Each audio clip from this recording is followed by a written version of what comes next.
Hey, what's up everybody? Mr. B here with Montezuma Martial Arts Academy. Welcome to the YouTube channel. So today I want to talk about 5 things that you can do to help improve your front hand or your backhand blitz. So let's go ahead and start off. Now, the very first thing that I would like to talk to you about is incorporating a set bounce.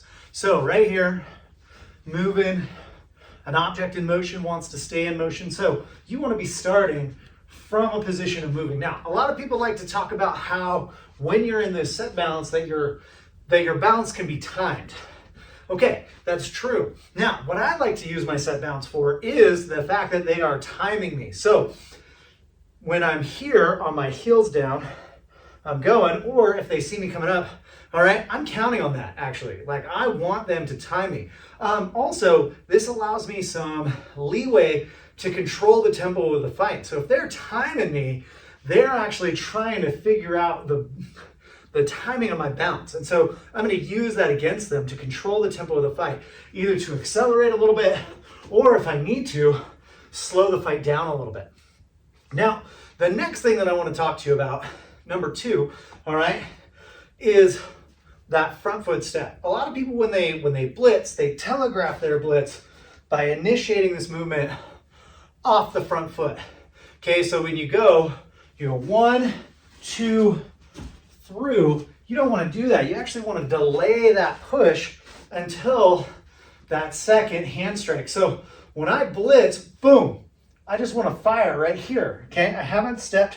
I've leaned into my punch just a little bit to kind of cover that distance, but I haven't telegraphed that big step. I also haven't overextended. So I'm still in this nice athletic position. I'm still geared up, ready to explode. And that's what I'm going to do on the second hand strike. So on my blitz, 1, 2, I'm not really taking off until hand strike number 3. So I want to utilize the combination. I want to utilize my hips. I also want to have a really good, firm understanding of what my fighter is going to do. So if I blitz 1, 2, and I see that defensive side kick coming up, I can shut down. Or if they begin to take off, if they begin to retreat, 1, 2, and again, looking at my hip right here, 3 is when I go to catch them. And I only take off if I'm 100% certain they're backing up. I want to save my explosion. I want to save my explosion for after I figure out where they're stepping. So if I go here, boom, boom, say my fighter recorrects over there, I know that I've got to retreat. So, number 1, incorporate your set bounce. Number 2, watch the front step when you're firing with your front hand on your blitz. Now, the next thing that I want you to work on, I've already started to talk about it when we were talking about that last one, is incorporating your hip rotation on your backhand strike. So when I'm here, I'm not just going pop, pop, leaving my hip back here. No, I want to use that hip rotation to increase my distance in order to tag that other fighter. So 1, 2, now you'll notice that knee's bent and loaded, ready for me to push off. But I've also gotten about 6 inches of reach just by incorporating that hip rotation. So you look here, there's my punch, there's my extension. If I bring out my bag,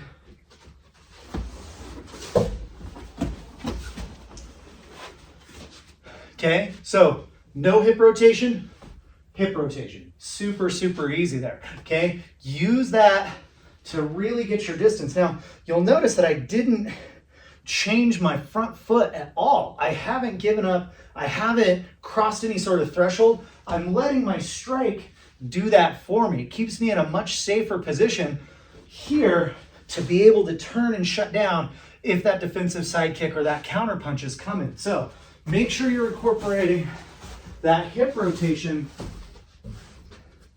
into your blitz.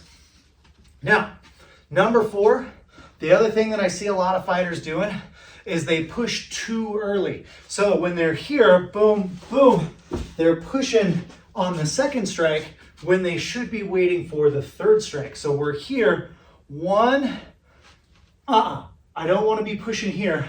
I want to be pushing here, okay? So you have to delay that explosion in an effort to, number one, be able to counter or shut down if you need to, or to be able to figure out where your fighter has stepped off the line if they read you. So I'm here, 1, 2, my fighter steps over there. I know I'm gonna have to counter step off this way. 1, 2, my fighter steps over here. I need to be ready. 1, 2, there's the defense, boom, that counter punch. I still have the opportunity to shut down. But if I see them take it and they got surprised by my blitz, they're gonna be stepping backwards. 1, 2, 3, and I just keep running them over. All right? Now, the last thing that you really want to incorporate into your blitz is a fake out first. So a lot of people just like to take off into their blitz. 1, 2, 3, okay? They just like to go.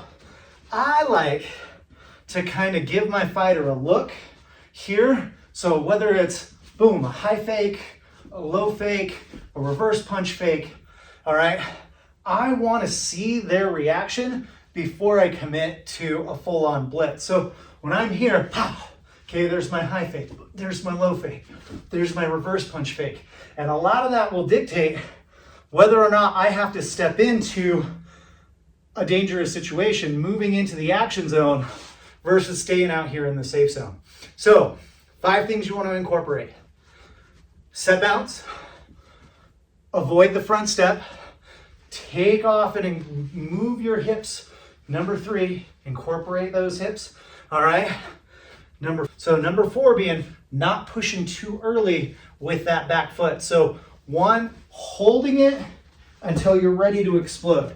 And then finally, number 5, incorporating some fakes into that blitz. All right, guys, if you like what you're seeing, please feel free to like and subscribe, share with your friends. Also, swing by the website, MrBMartialArts.com. We have a ton of workout videos to help you level up. I look forward to seeing y'all soon. Outside.